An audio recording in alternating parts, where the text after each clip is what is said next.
Hey, I'm Dan Persons. You want to know what's going on? Here's what's going on.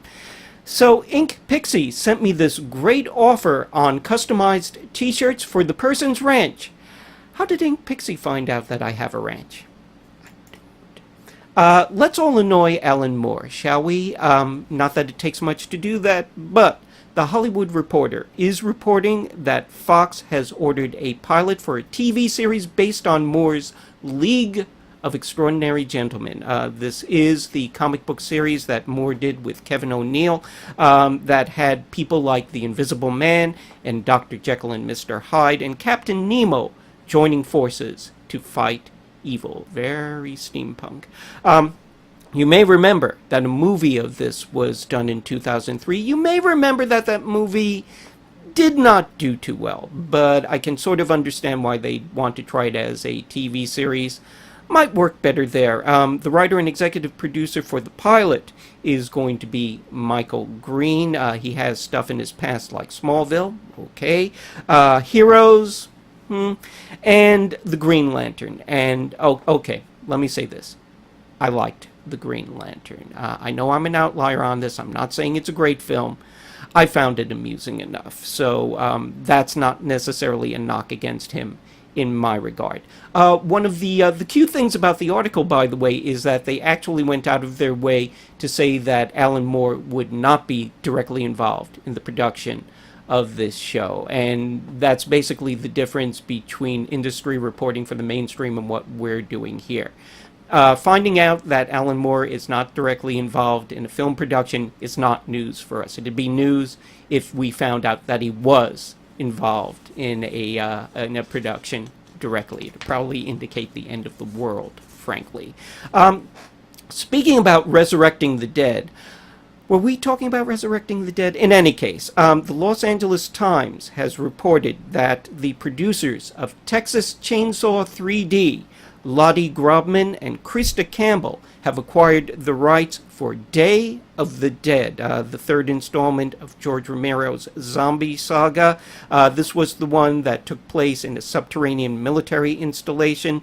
According to Campbell, she said, zombie movies are really popular right now, and we feel we could do this right. Now, I'm not sure we're following the fad instills a lot of faith in me that they're going to do this right.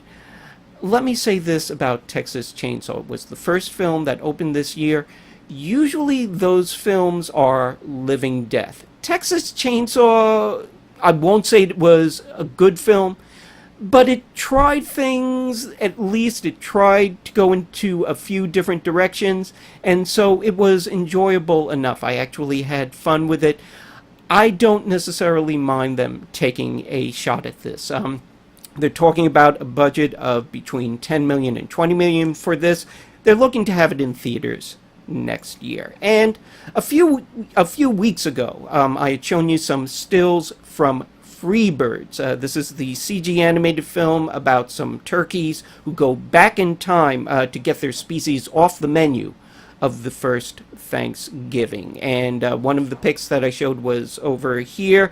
And one of the issues that I had raised about it was the character on the left over there, who's actually voiced by Owen Wilson, very clearly a turkey.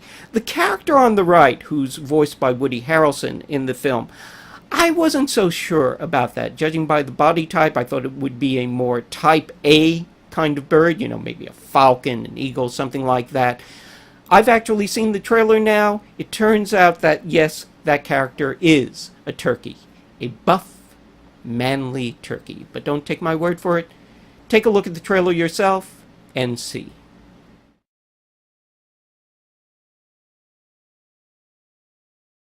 I'm not gonna dress it up. Turkeys are dumb. Really dumb. You don't get it! They're fattening us up to eat us! Hey, corn!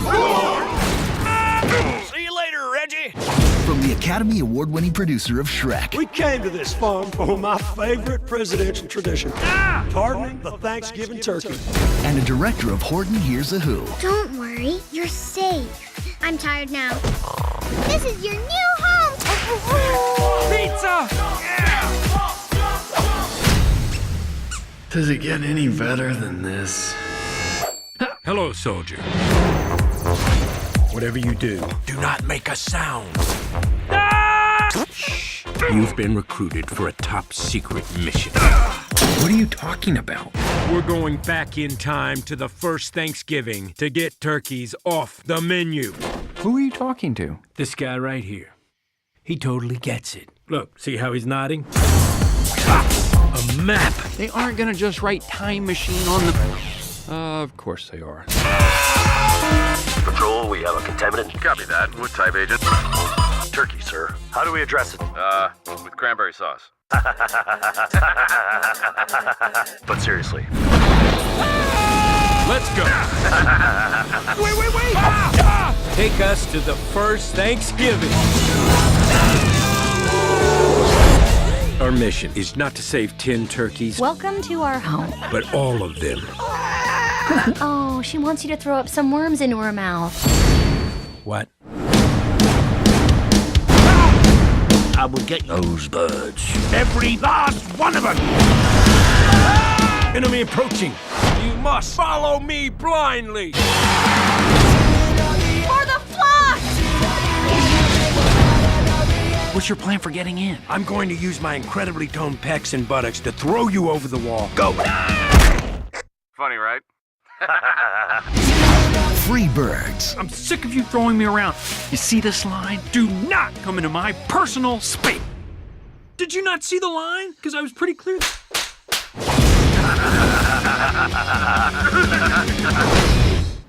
Do you think those guys in the hazmat suits are this film's minions?